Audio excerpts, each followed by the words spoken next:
Some say childbirth is the hardest job in a woman's life. After enduring the excruciating pain, I was in euphoria to finally meet my beloved child. But a stupid man trampled on everything. If you can't even take care of the housework, I'm done with you. My husband Jason threw divorce papers at me. Unforgivable. The flame of revenge surged through me. My name is Heather. I got married 4 years ago and had been a housewife. We had hoped to have children as soon as we were married. Unfortunately, I wasn't able to conceive even after a while. When I came to realize it, I was already 30 years old. I was getting impatient seeing women around me having babies. My friends who had babies showed me apps to calculate my ovulation and recommended Chinese herbal medicines to boost my fertility. I tried everything, but nothing was successful. After 3 years of trying, I suggested to Jason that we go for an infertility treatment, but he refused. His reason was it was too much of a hassle. Many women get pregnant without medical help, don't they? Have you been putting in enough effort? He was totally ignorant about conception. It wasn't just up to me, but his effort was necessary too. I had tried to make him understand that, but he wasn't interested. You're overreacting. It's a waste of money to go for the treatment. He insisted it wasn't worth spending to conceive. I fell in love with him for being a sweet and caring person. But I wondered if it was all a delusion. A minor hiccup slowly turned into distrust. Before we were married, he wanted to have 2 kids. And he was eager to share the duty of housework and bringing up children. I assumed he was also feeling the pressure and stress. We were having more arguments over infertility issues, and maybe I was being a little too sensitive. As I reflected, I tried to be more affectionate and caring towards him. Love you, hon. Thank you for taking the trash out. However, I couldn't help but notice that we were becoming more distant. Are you not knocked up yet? You are already 30, aren't you? Isn't it getting too late? Why can't you get pregnant? A woman comes of age once she bears a child, right? The heartless words of Jason stopped me each time. My only ally was his mother, Maggie. Don't say such terrible things. Don't mind him. She lived nearby and was a very kind mother-in-law who brought delicious food that she wanted to share with us every weekend. She scolded Jason for his nasty words and deeds and always defended me. I, too, couldn't get pregnant for a long time. And my mother-in-law used to make comments about it. It was really hurtful to hear on top of my own anguish. My parents had passed away already, so I trusted her like my own mother. You can talk to me about anything. I was thankful for her kindness. She lost her husband early and raised Jason alone. The words of a strong woman were most reassuring. How can such an insensitive man like Jason be the son of this sweet woman? I couldn't help but wonder. At such a time, I became pregnant. Our long-awaited first child after 5 years of marriage. No way. Really? Happiness trembled inside of me as I clutched the test kit. Congratulations! That's really great! I'm very happy for you. I shared the joyous news with Maggie first. Thank you so much for all your support, Maggie. Nonsense. I'll always be here if you need me. Don't forget that. I wanted to surprise Jason and watch his face brighten up. I looked forward to him coming back home that day. But... Oh, finally! I felt a sting of pain at his nonchalant reaction. It's our long-awaited baby. Aren't you excited? For what? There's nothing to be excited about. It's such a normal thing. Wow, what a killjoy. I expected him to be overjoyed, so I couldn't hide my surprise at his unexpected reaction. Normal couple would have 2 kids by now. It's just that you are an anomaly. Why was he making fun of me compared to others? My dim hope of reconciling our relationship by this pregnancy had disappeared into thin air. I didn't mean to cry, but tears welled up. I was going to be a mother, so I must be stronger. I promised myself. My pregnancy was difficult, to say the least. My morning sickness was so awful that I worried about if I could carry out to the full term. Not only morning sickness, but I had to endure desperately with our occasional illnesses. Because I couldn't take over-the-counter drugs. Even at such times, Jason didn't care, but looked at me coldly. Where's my dinner? Sorry, I'm feeling too bad that I can't prepare it. Can you make it yourself? What the? You are a housewife, right? Do your job. But I'm feeling terrible. Why can't you just help out? Whatever. I'm gonna eat out. He was petulant and left the house. Maybe, just maybe, I had a fault too. But his inconsiderate attitude towards his sick wife was very upsetting. Whose baby did he think I was carrying? I thought it was better to keep calm and had a talk once he was back. When he returned after 1 hour, I showed him something. I went for a checkup today. Our baby is getting bigger. You see? I hoped that an ultrasound image would help him realize the fatherhood and would have started treating me better. But his reaction again was like, And? He wasn't even interested. It's your baby. Have a good look. It's just an image. Can nothing work on him anymore? A feeling of resignation was slowly beginning to grow inside me. I couldn't make him get more involved in this pregnancy. So I consulted with Maggie. She was astounded to hear about the incident. She never imagined that her own son was mistreating his wife. I apologize on behalf of him. He's terrible. Please, you don't need to. It wasn't my intention to complain, but I just needed someone to vent to. Can I come over sometime? If I see him acting oddly, I would scold him. I assume he wasn't really gotten a grasp on it. He should come around if I speak to him. Of course, please do. I readily accepted her suggestion. It was important for the baby to be born into happy parents. So, I wanted to fix our relationship.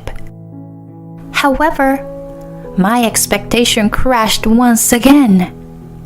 What are you doing here, Mom? I'm helping Heather, of course. It's a huge job to carry a baby to the term. Jason's fullness was unstirred by his own mother. I heard what's been going on. You are terrible. You need to grow up for your future child.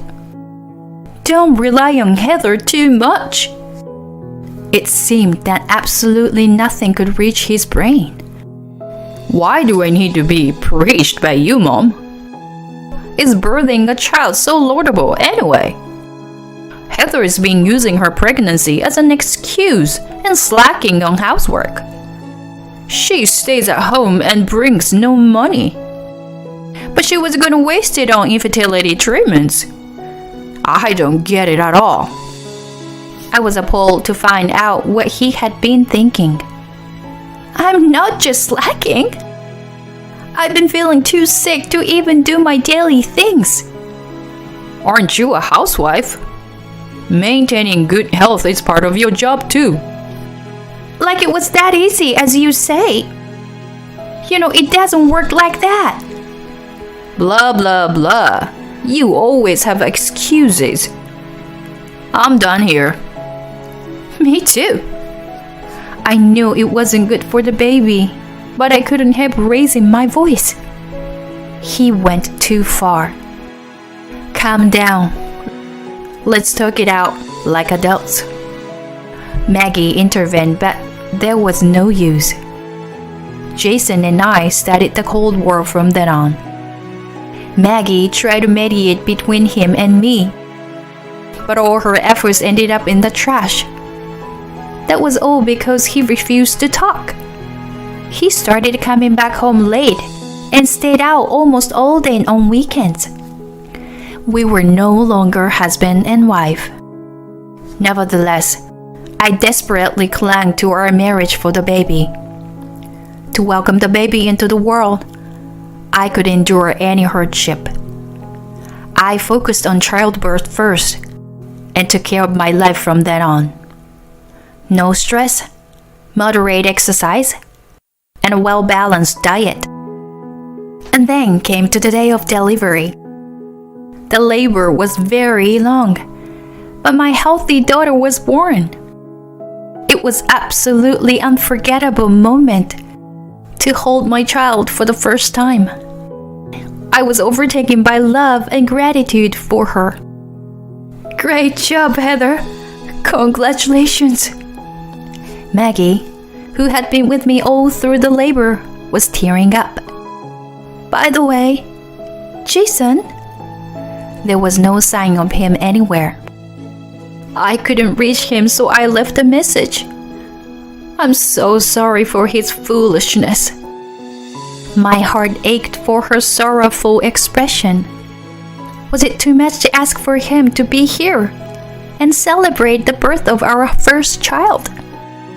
As I was thinking, the door of my recovery room was shoved roughly open. Honey!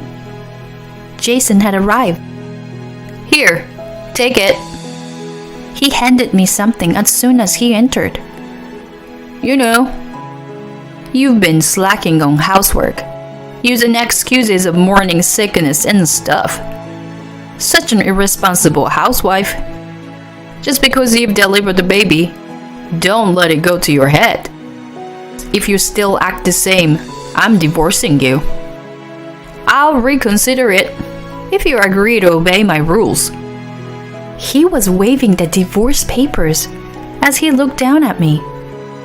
Maggie was the one to stand up to him. Jason, where have you been during the delivery? He ignored her and pressed me to answer him. So, what are you gonna do? Are you gonna change for the better? Huh? Your daughter is just born. Don't you have anything else to say? See, you were spiteful. I'm giving you a chance to change. I was supposed to be out of the hospital the day after tomorrow, but I couldn't think to raise my daughter with him. I asked myself what to do. The answer came easily. I do not need such a loathsome husband. Okay, let me think about it. I'll keep the papers with me. I grabbed them and put them in a safe place. These papers were going to encourage me to stand on my own feet. I was even thankful to Jason for coming up with the idea first. Then he left without a word. Jason's action made Maggie weep hard. Such a monster is really my son? I don't even know how to apologize to you, Heather. Don't worry, Maggie.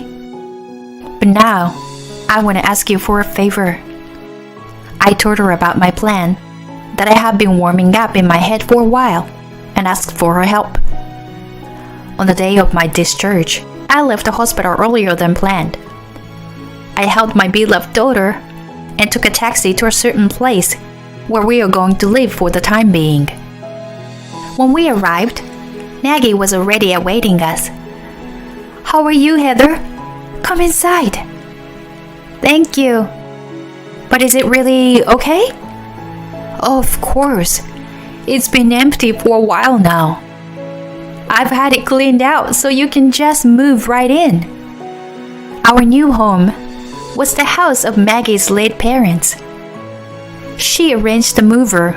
On the next day, Jason mentioned the divorce and had my things packed up and relocated.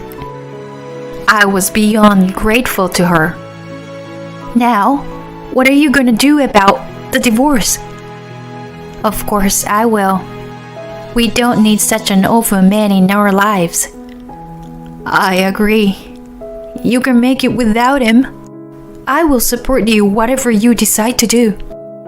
But we will no longer be related. Are you okay with that?" "Never mind.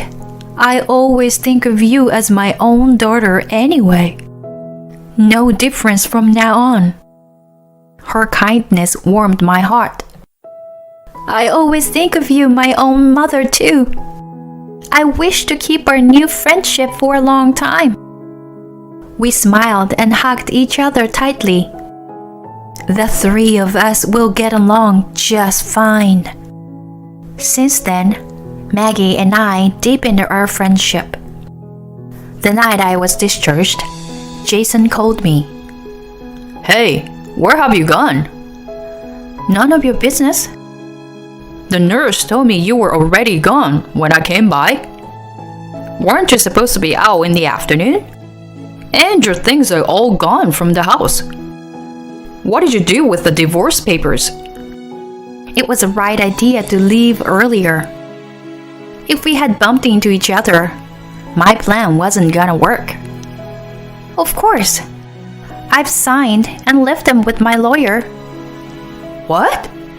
Why did you do that? What do you mean? You brought them to me. I just wanted you to change your attitude. Besides, how could we divorce now that we have a child? You were such a fool. What? Who do you think you are? You are the fool who doesn't care about our child and suggests to divorce in the first place. Don't regret it. Whatever you say. We are strangers now. But I'll demand proper child support. It is our daughter's right. My lawyer was supposed to contact him for the details later.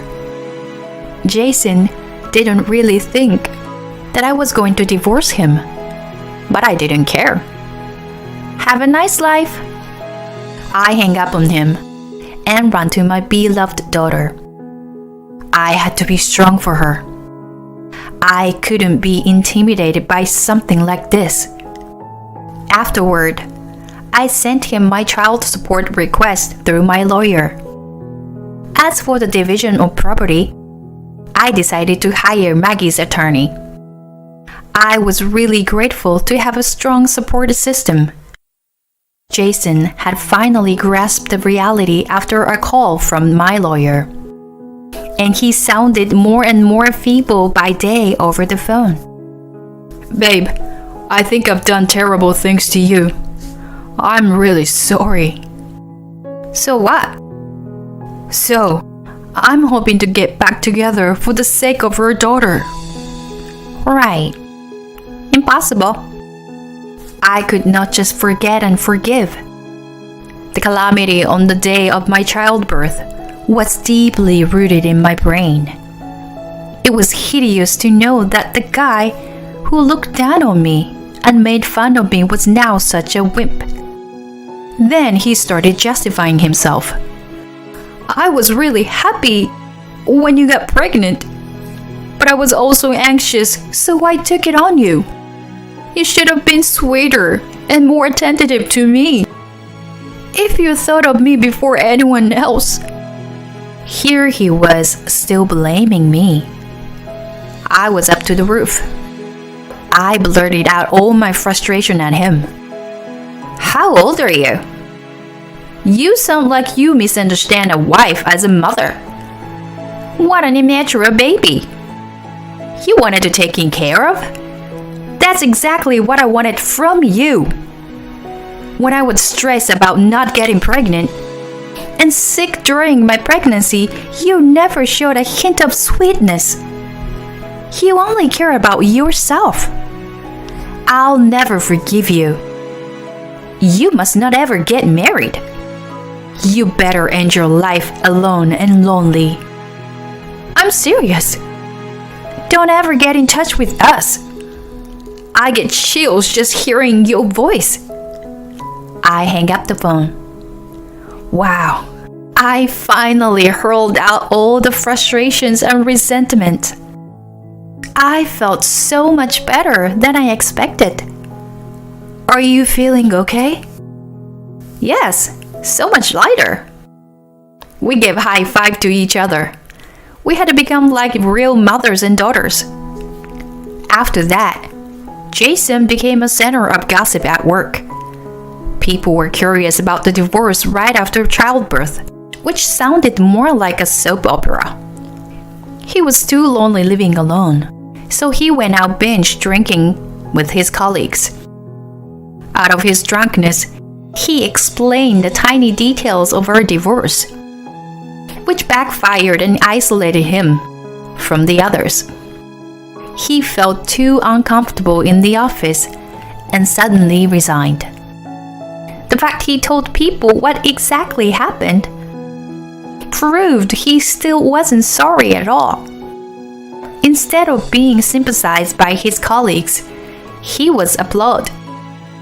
The child support was deposited every month, but who knew how long it would continue? Don't worry, I will let you know if I hear anything odd about him.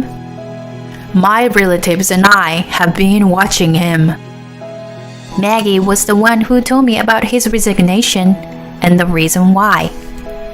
I'm currently living with my daughter and Maggie.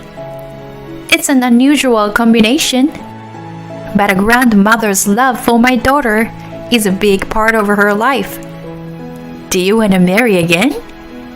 No way! I had enough with marriage. I laughed awkwardly, holding my daughter. Don't say that. Even though you're a single mother, you need to enjoy your own life. You're still young. I never imagined such words from the mother of my ex-husband. Hey, she is smiling. Katie is smiling. I bet she's saying, "Hang in there, Mommy." Her endless kindness touches my heart and I tear up. Have I ever been this sentimental? I will always do my best to make my daughter happy, and I will be happy myself. I promise to my smiling daughter.